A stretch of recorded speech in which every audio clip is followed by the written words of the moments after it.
Movie के शुरू में हमें एक केव दिखाई जाती है। एक आदमी उस केव को तोड़ रहा होता है क्योंकि उसने एक औरत का मर्डर कर दिया था। अब वो उसे वहाँ पर छुपाना चाहता था। रात का वक्त होता है और वो उसे वहाँ पर दफनाकर चला जाता है। लेकिन इसके बाद उस केव से उस औरत की आवाजें आने लगती हैं। लोगों में काफी डर फैल जाता है और उसके बाद से ही जो भी उस केव के पास से गुजरता था वो गायब हो जाता था, यानी वहाँ से दोबारा लौट के नहीं आता था। अब सीन चेंज होता है एक औरत की तरफ। उसका नाम एना होता है और वो एक टाउन में अपनी फैमिली के साथ शिफ्ट हो रही होती है। वो यहाँ इसलिए आई थी क्योंकि उसके 5 साल के बेटे की डेथ हो चुकी थी और वो इसके बाद से बहुत उदास रहने लगी थी। जहाँ इन्होंने घर लिया था उसके सामने बहुत गहरा जंगल था। वहाँ पर एक ऐसा एरिया भी था जहाँ पर जाना मना था। उसके चारों तरफ बाउंड्री थी कि कोई भी उसके अंदर ना जा सके। अब मैं आपको बताऊं तो ये जगह कोई और नहीं बल्कि वही केव एरिया था। यहाँ टाउन में एना की सास यानी मदर इन लॉ भी उनके साथ रहती है। एना की फैमिली में उसकी बेटी,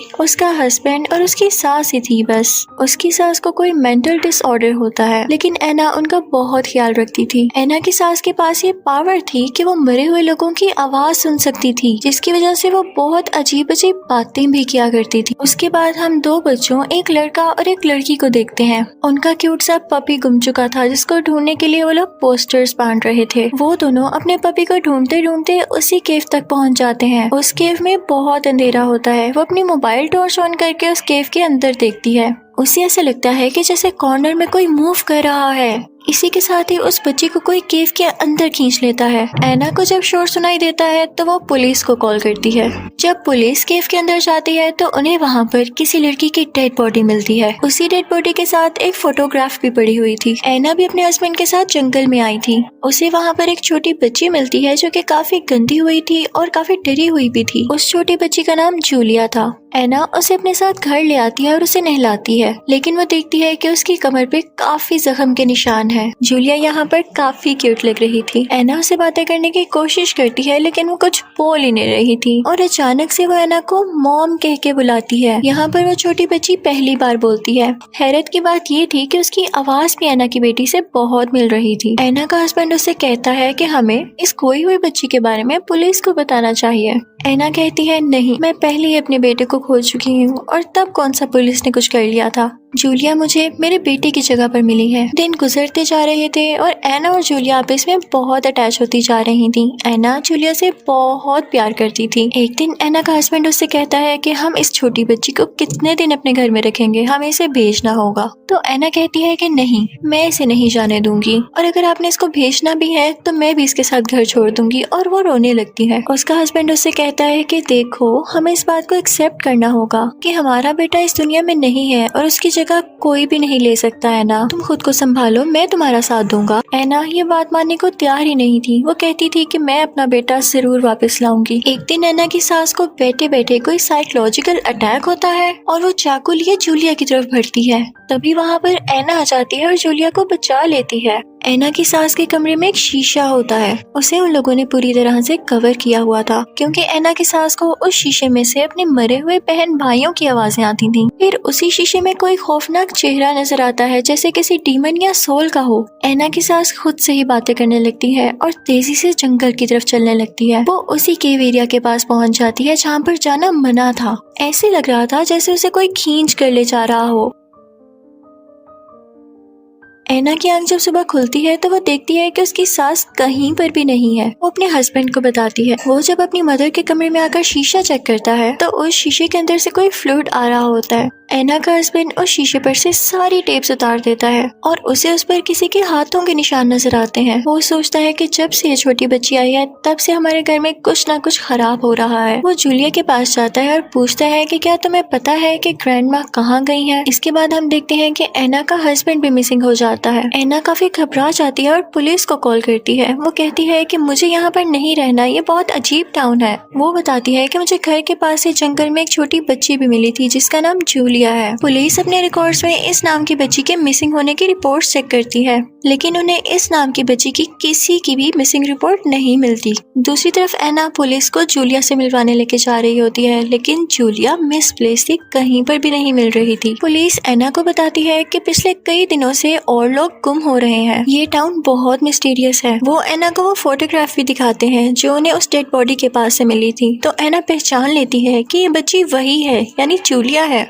पुलिस अपनी पुरानी रिपोर्ट्स चेक करती है, तो उनमें उनको पता चलता है कि कई लोगों ने इस बच्ची को जंगल में देखा है। एना जब जूलिया को ढूंढ रही होती है तो उसे एक औरत मिलती है। वो औरत उसे केव के बारे में बताती है कि इस केव में एक व्हाइट टाइगर रहा करता था और यहाँ पर जितने भी जादूगर रहते थे वो इस व्हाइट टाइगर की वर्शिप करते थे, पूजा करते थे। उनमें से एक जादूगर ने जब टाइगर की पूजा की तो टाइगर ने उसकी सोल लेना चाही, लेकिन जादूगर को अपनी जान बचाना थी तो उसने उस पर रिचुअल करना शुरू कर दिया। जादूगर ने एक शीशे पर अपना खून गिराया, लेकिन टाइगर को वो खून अच्छा नहीं लगा क्योंकि उसे किसी प्योर सोल का खून चाहिए था। इस वजह से जादूगर ने अपनी बेटी यानी जूलिया को सेक्रीफाइस कर दिया। इसके बाद वो दोनों गायब हो गए। इसी दिन के बाद से लोग गायब होने लगे थे। पुलिस ऑफिसर्स को जूलिया के कुछ फोटोग्राफ्स भी मिलती हैं। उन्हें पता चलता है कि वो जादूगर जूलिया को मारा करता था और फिजिकली अब्यूज करता था।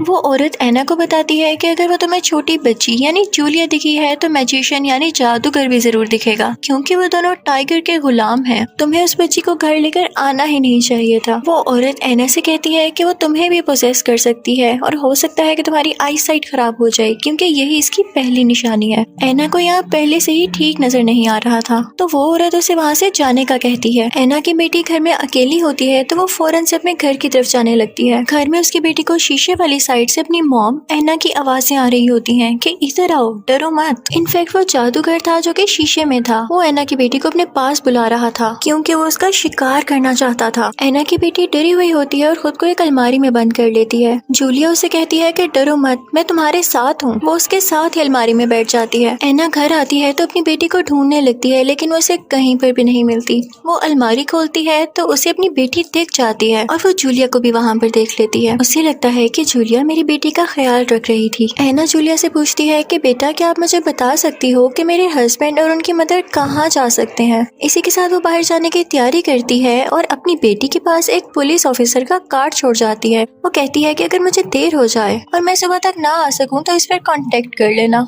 जूलिया एना को अपने साथ उसी केव में लेकर जा रही थी। उस केव में काफी पुरानी सीढ़ियां थीं जो कि बहुत खौफनाक भी थीं। जूलिया एना से कहती है कि खामोशी से इन सीढ़ियों से नीचे उतरती जाए। जूलिया उसे कहती है कि अगर आपको कोई भी आवाज आए तो आप उस पर कोई रिएक्शन मत देना। लेकिन तभी चलते चलते एना के पाँव में मोच आ जाती है और उसके मुंह से हल्की सी चीख निकल आती है। उसकी आवाज निकलते ही पूरी केव में आवाजें गूंजने लगती हैं। उसकी बेटी और उसका हस्बैंड उसे अपनी तरफ बुला रहे होते हैं। एक कॉर्नर में से एना को अपनी बेटी की आवाज आती है कि मॉम यहाँ पर आए, यहाँ पर बहुत खौफनाक आदमी है और मुझे डर लग रहा है। अपनी बेटी की दर्दनाक आवाज सुनकर एना का दिल पिघल जाता है। वो उससे कहती है कि बेटा मैं आ रही हूँ,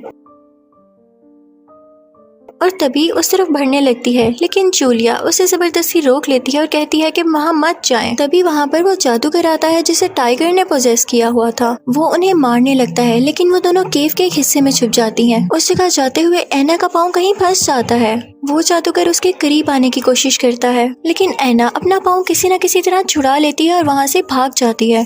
तभी वो एना के हस्बैंड की आवाज निकालकर कहता है कि मेरे पास आओ।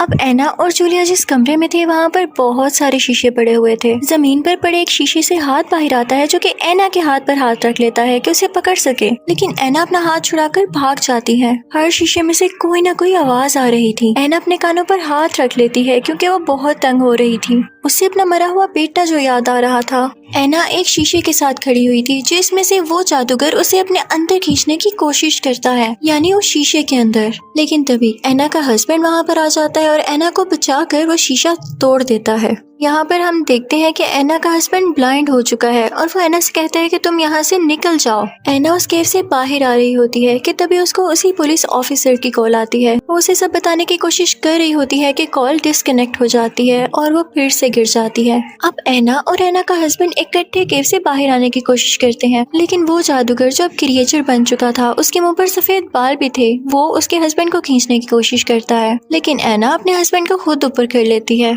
अब एना उसका हस्बैंड हस्बैंड बाहर जा रहे होते हैं कि पीछे से जूलिया की आवाज आती है। वो कहती है कि मॉम, आप तो मुझे कह रही थी कि आप मुझे कभी छोड़कर नहीं जाएंगी, तो अब क्यों जा रही हैं? प्लीज मत जाना।